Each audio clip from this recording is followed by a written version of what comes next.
Dime, Tasso, ¿qué más cosas han salido mal hoy? ¿Otra vía de agua? ¿Se nos amotinan los remeros? Cadmo, nuestra madre, la reina Telefasa, ha muerto.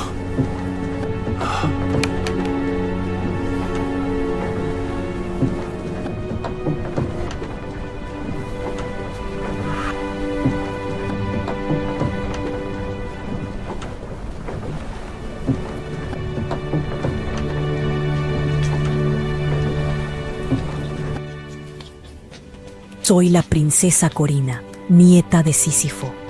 En mis venas corre la sangre de los reyes, pero mi lealtad pertenece al intelecto. Muchos creen que la historia del mundo se forjó a base de espadazos y monstruos masacrados por brutos sin cerebro.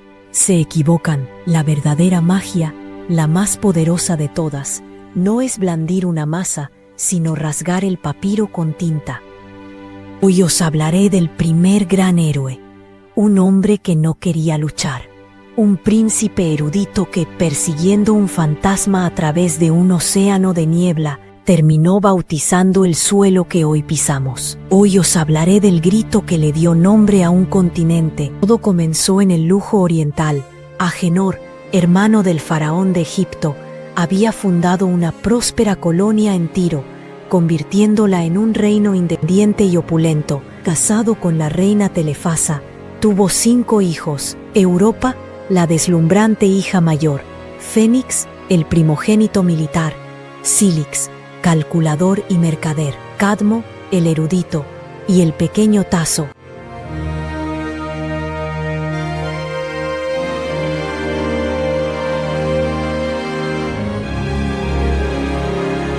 Tiro era un faro de civilización, y su mayor orgullo era el color púrpura.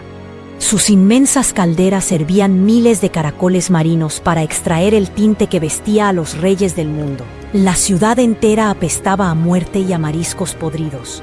Pero ese olor repulsivo era el precio del lujo más absoluto, el color de la élite. Y allí, ajeno a las intrigas de la corte y al tufo de los tintoreros, estaba Cadmo, el más brillante de los hermanos.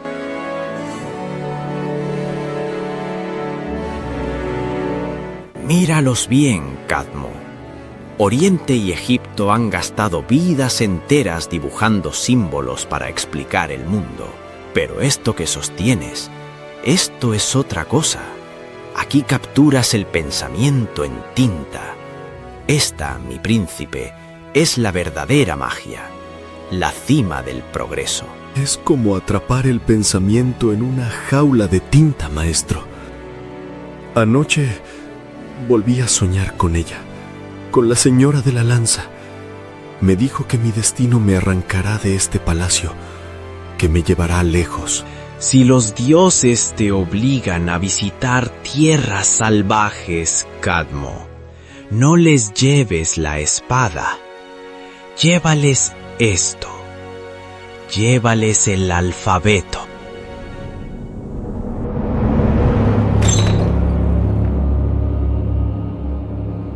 Deja tus dibujitos de una maldita vez, Cadmo. Papá nos convoca en el Megaron, a todos, en acto oficial, y créeme, no tiene buena pinta.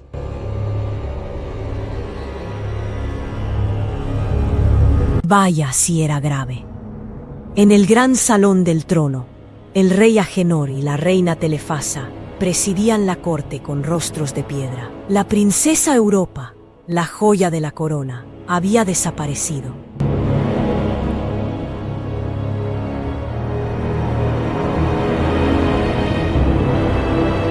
Los testigos balbuceaban majaderías sobre un inmenso toro blanco que había surgido del mar y se la había llevado a la carrera sobre las olas.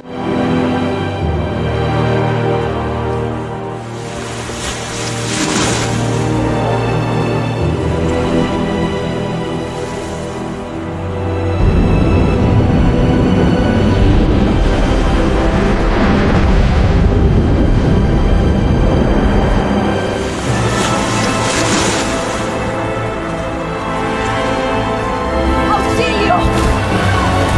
¡Ayúdame, por favor! ¡No me dejes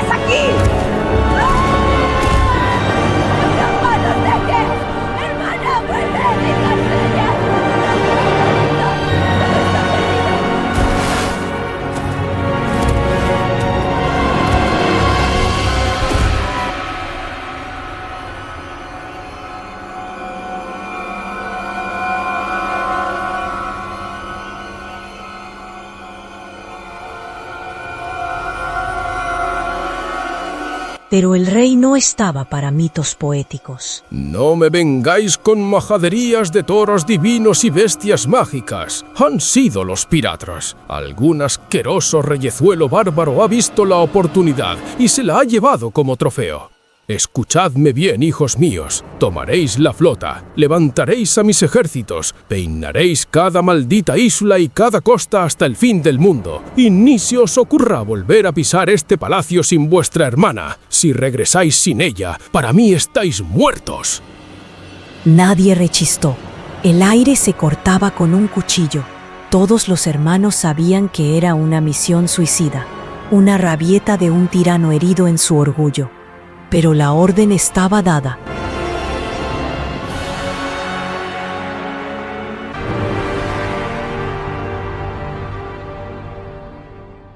En tiempo récord, el puerto de Tiro se llenó de velas.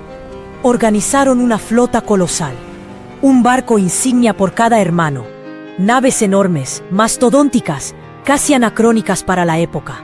Sus velas tintadas de púrpura contrastaban con insolencia, diseñadas para aplastar las olas, el orgullo y la opulencia de Oriente a punto de penetrar en un Occidente primitivo, neblinoso y salvaje.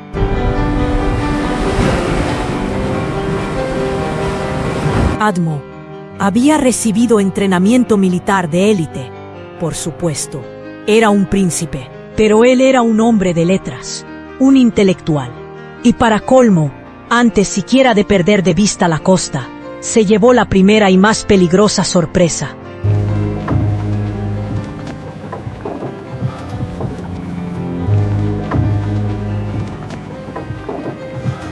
¿Madre? ¡Madre! ¡Por los dioses! ¿Qué haces aquí? ¡Esto es una locura!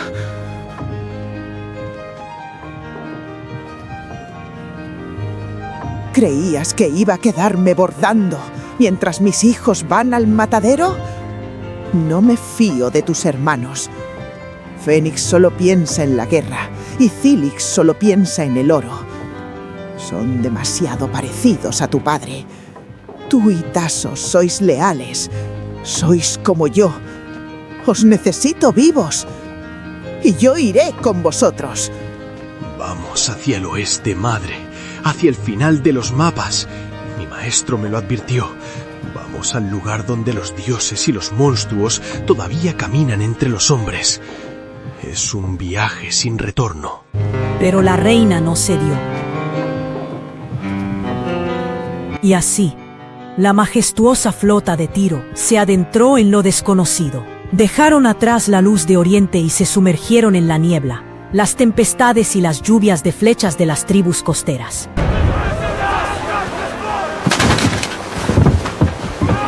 Sobre sus mástiles, entre la bruma, un solitario mochuelo volaba en silencio, siguiéndolos como una sombra augural.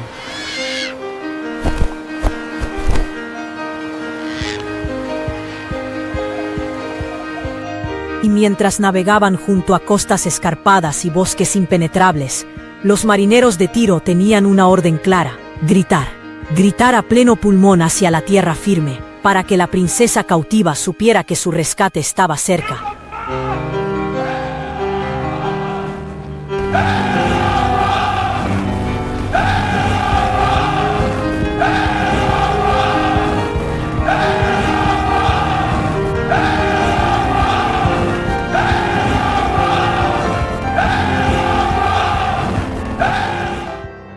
Pero Europa no respondía. En su lugar, el occidente salvaje les enseñó los dientes. Las tempestades destrozaron los mástiles.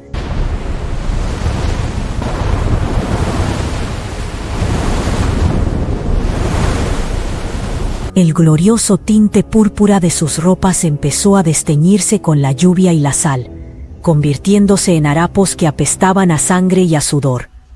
Y entonces, al bordear la colosal isla de Creta, lo vieron. Los hombres de Cadmo se agolparon en la barandilla, mudos de puro terror. No era un ejército, era una aberración, un gigantesco coloso de bronce vivo que patrullaba los acantilados. El sonido de sus engranajes metálicos rechinando ahogaba el ruido del oleaje.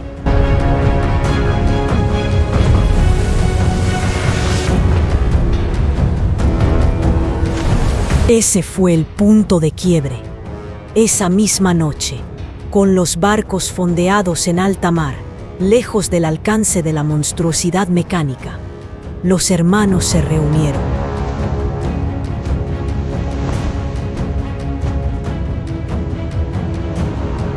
Se acabó, hermanos. Europa no volverá. O ha muerto o vive como esclava en tierras salvajes. Padre nos envió a un destino imposible por su orgullo, y yo no pienso hundirme aquí. Soy un general. Hemos visto a las tribus de estas costas. No tienen nuestra tecnología. Nosotros tenemos armas de bronce y mejores estrategias. Reclamo mi parte de la flota. Al amanecer, zarparé. Someteré estas tierras y fundaré un reino que eclipse al de nuestro padre. Fénix no buscaba a su hermana, buscaba una excusa para la conquista. A la mañana siguiente, su barco viró en redondo y desapareció.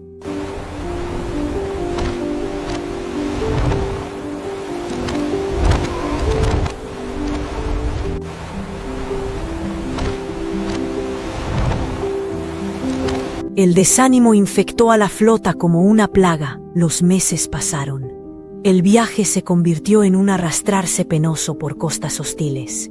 Seguían gritando, pero el coro se había convertido en un lamento fantasmal.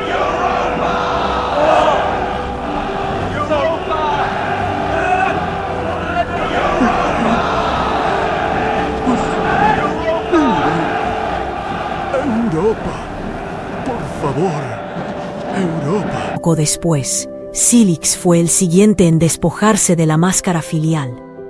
En la cubierta de su barco, rodeado de mapas de navegación comerciales, miró a Cadmo con desdén mercantil. Fundaré un emporio. Y si algún rey local se resiste, bueno, el negocio corsario y la piratería son bastante rentables en estas aguas. Que los dioses guarden a nuestra hermana. Yo me voy a hacer rico. Fénix es un bruto, pero tenía razón en una cosa. Este viaje es un desperdicio de recursos. He estado cartografiando los estrechos. El flujo comercial aquí es virgen.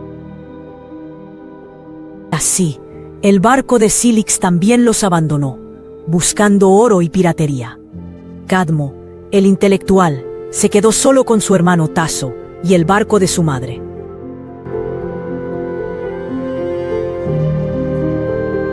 Una noche, agotado, consumido por la desesperanza, se derrumbó en su camarote. Cadmo, Cadmo. Levántate, Cadmo de Tiro.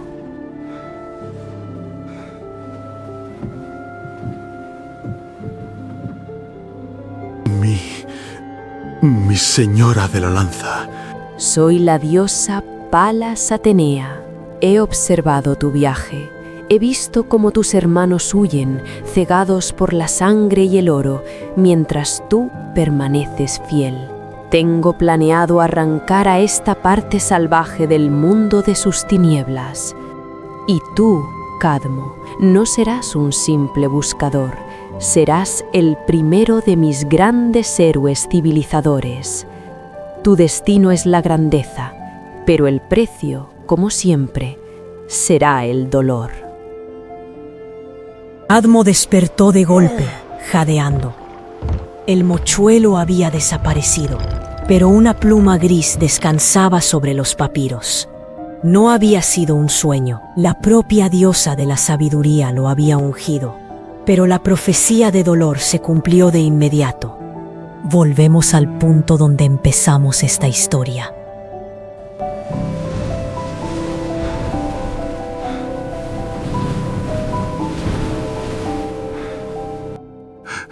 Te lo dije. Te dije que era peligroso. Te dije que te quedaras en Tiro. Enterraron a la reina Telefasa en una tierra extraña y sin nombre. Y entonces Tasso, el leal hermano menor, se acercó a la tumba. Su madre creía que él era como ella, pero se equivocaba. Lo siento, Cadmo. De verdad lo siento. Pero no puedo seguirte al abismo. Toda mi vida he vivido a la sombra de Fénix el guerrero, de Cílix el rico y de ti, el erudito amado por mamá. Ya no queda nada para mí en este barco maldito. Necesito vivir mi propia vida. Me marcho. Y con la partida de Tasso, el príncipe erudito se quedó absolutamente solo. La madera de su último barco estaba tan podrida que crujía con el viento. No les quedaba ni un solo carpintero vivo a bordo.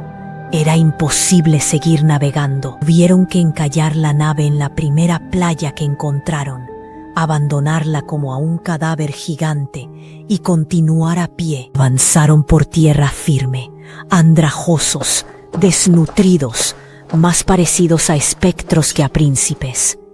Cadmo caminaba al frente, con la mirada vacía, devastado por el fracaso. De aquel espléndido manto púrpura de Tiro solo quedaban unos flecos resecos atados al cuello. De pronto, al cruzar un desfiladero, el aleteo familiar de un mochuelo resonó en el eco de las rocas.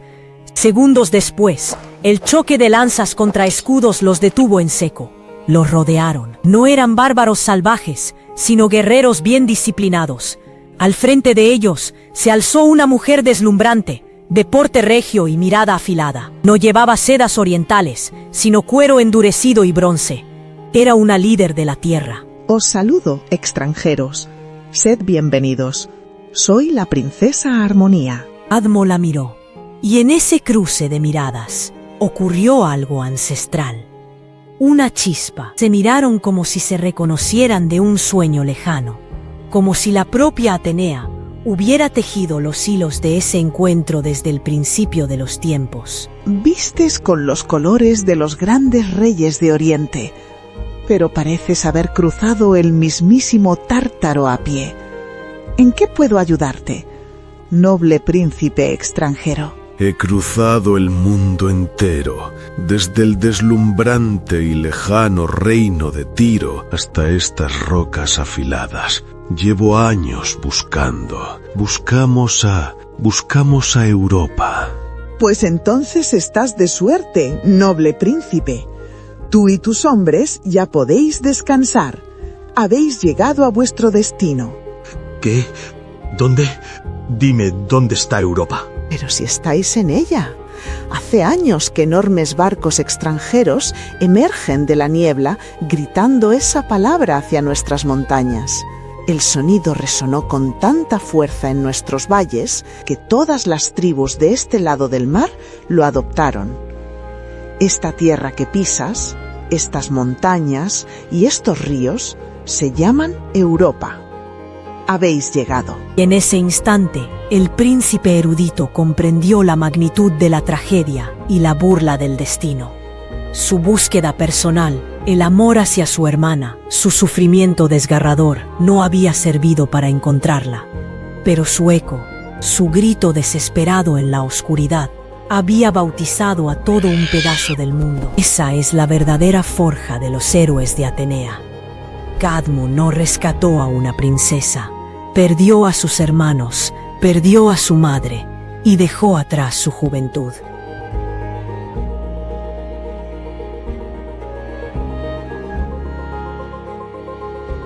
Pero en su dolor trajo la luz de Oriente a nuestras costas, las letras, la escritura, el fin de la barbarie.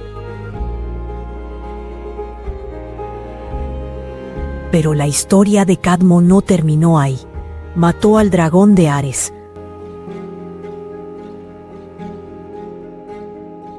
Fundó reinos y de su linaje nació Dioniso, el último de los dioses olímpicos. Pero eso os lo contaré en otra ocasión. Así que cuando pronunciéis el nombre de Europa, no penséis en una tierra, sino en el eco del llanto de un hermano en mitad de la noche. Yo soy Corina, y esta es nuestra historia.